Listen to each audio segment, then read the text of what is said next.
Yeah, man, checking in Saturday morning. Bless up on yourself in the morning inside the extra. Bless up on yourself. Good day to everybody. You don't know, market day for all the Jamaican peoples, locally and abroad. It's a good day to go out and shop, get your grocery, do some errands. Bless up to the people doing that as well. And bless up to the people who is on the grind, you understand, on the weekend, 24/7, 25/8. But I mean, look, I woke up to big news. I'm here to discuss some very good talking points in around football, Reggae Boyz football for Saturday, and Rudolph Zapata, that's the biggest one around Jamaican Premier League news this morning. And also Liam Bailey is out injured again. What is going on? But Unai Emery, make his statement and talk what's happened to Liam Bailey, and also the young Reggae Boyz, the young Reggae Boyz, later tonight they will come up against El Salvador in that last game. 1 point, 1 game left, for another World Cup tournament for another Reggae Boy team. You understand? Jamaica will be watching tonight, surely. Everyone will give in their support to the young under 17 team.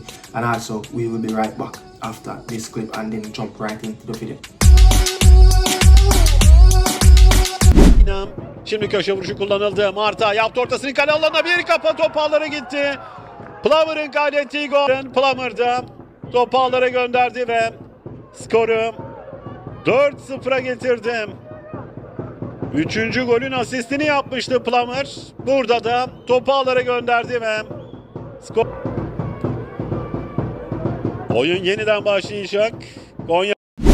Yes, the big one, Rudolph Zapata. Yes, Rudolph Zapata is not at Montego Bay United Football Club anymore. Look, a lot of Mobay fans, this is the news that they didn't really want to wake up, on the Saturday morning, looking at, their head coach is not there. And it's a mixed feelings around the Mobay fans, when I look at the post that Mobay United Football Club Instagram page made, there are a lot of people saying that, it's something long time, need to happen, it should have happened already. The team is not performing well, and a lot of people saying, oh my gosh, how can they sack this man after he's doing such a really good job, throughout the entire campaign so far.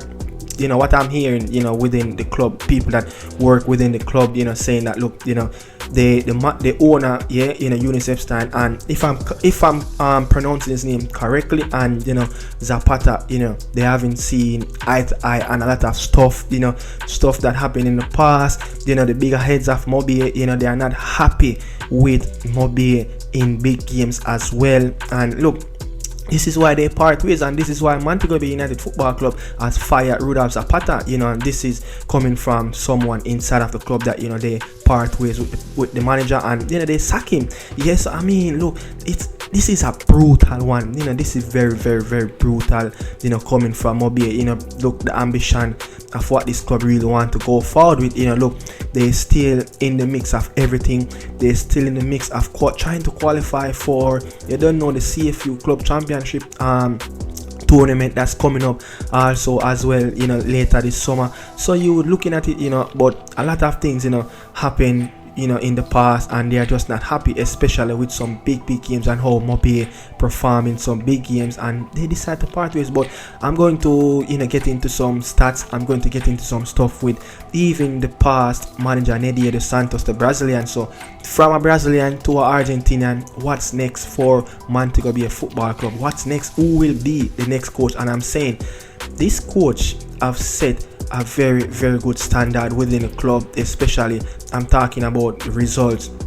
Where Mobay Football Club is at the moment is in 3rd, and what happened last season. But I mean, look, Rodolfo Zapata, he starts this season with this club, 23 games played, win 13, draw 6, last 4, and they're in 3rd position.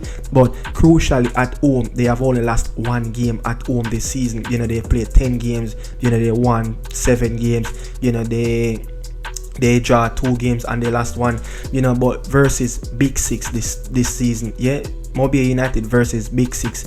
You know, when you look at Waterhouse, you know, they drew 1-1 at Waterhouse. They beat them 3-1.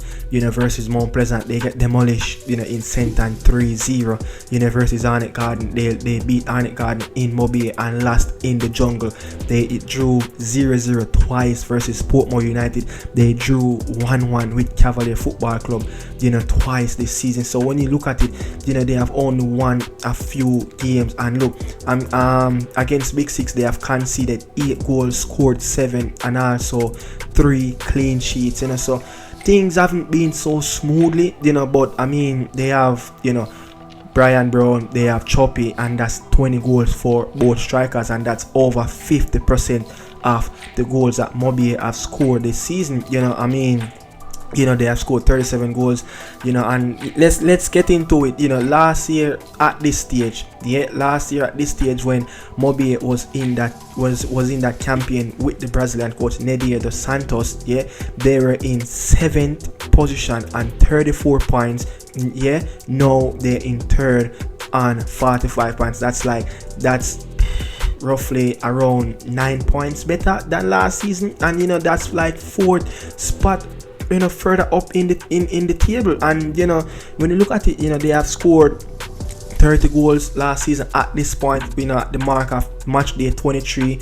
You know, they conceded 28 goals. You know, look at it now, they have scored 37, conceded 18. So when you look at it, you know, the goal that they conceded, 28 last season at this stage, 18 this time around, and you know, they have scored 30 goals last season at this stage, and now they scored 37. So things have been really on the up for Mobay. So I don't know, man, like, this is just brutal, but this is the game of football.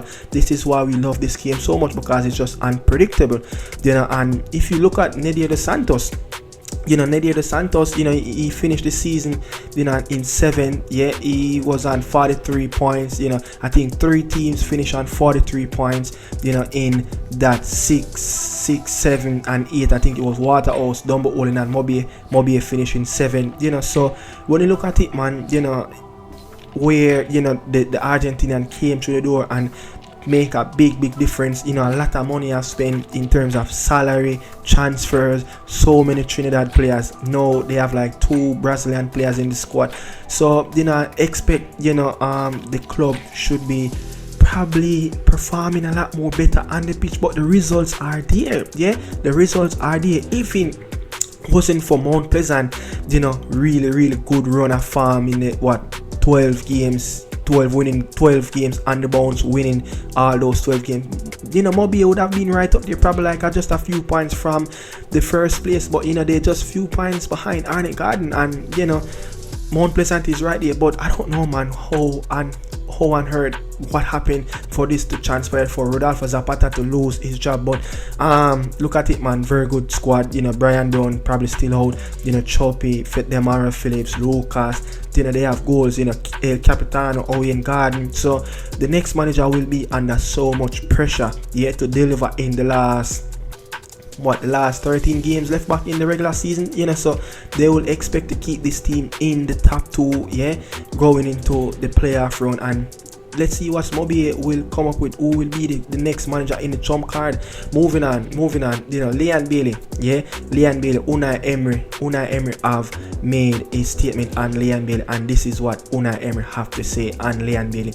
Unai Emery have said on Bailey, you know, Leon had a small pain, and I think it's not a very important injury. Hopefully he will be ready for the next matches. That's not a guarantee that, you know, Chippy will be in the next match day squad, but look, I think these injuries has happened too frequent, and I think this is his 3rd, 4th time, you know, after this season that he's out injured, missing, you know, not long spell of games, but not big injuries as well, but look, niggling. And you know, this seems like this was the season that happened 2021-2022 season when Dean Smith was a coach, and you know, continue to, you know, picking up these little slight injuries. Look at the club now, you know, so many attackers walked through the door in the January, you know, transfer window that just closed the other day. You know, Rashford, Asienso, Malan. And when you look at those players, they all can play in Leon Bailey position, you know. So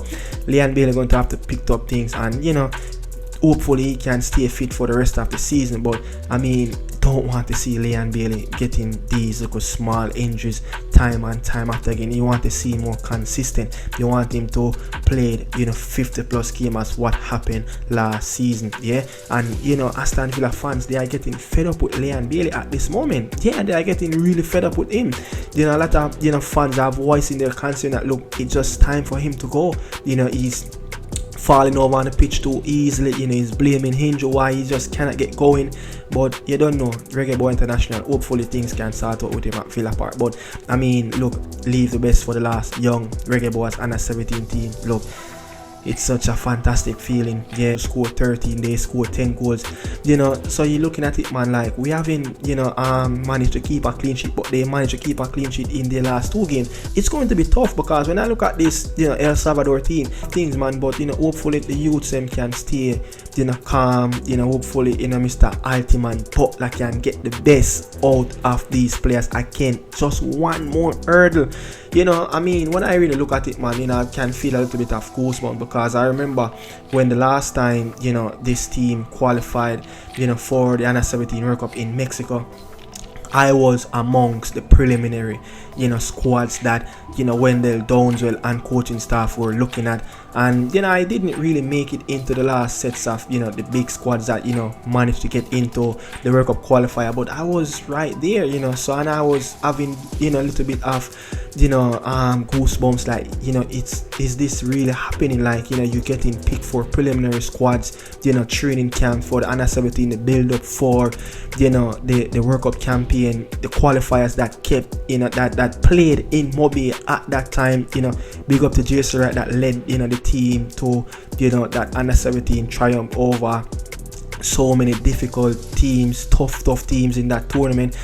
So I mean, I was there, man, and I went through a few training sessions, I went through a few training camps, but didn't manage to progress in in the lateral stage when the big boys actually came in, for the you're talking about business time. You understand, the business time of that, of those squads that pick. But yeah, I mean, I was there, but bless up to the young Reggae Boys, and hopefully they can come victorious just by getting 1 point or 3. It will even be sweeter. I know that, look, later this year in Qatar we will be watching the Reggae Boys under 17 team play in another FIFA World Cup. And leave it right there. Bless up to everybody. Thanks for watching the Morning Sun Extra. I'm out.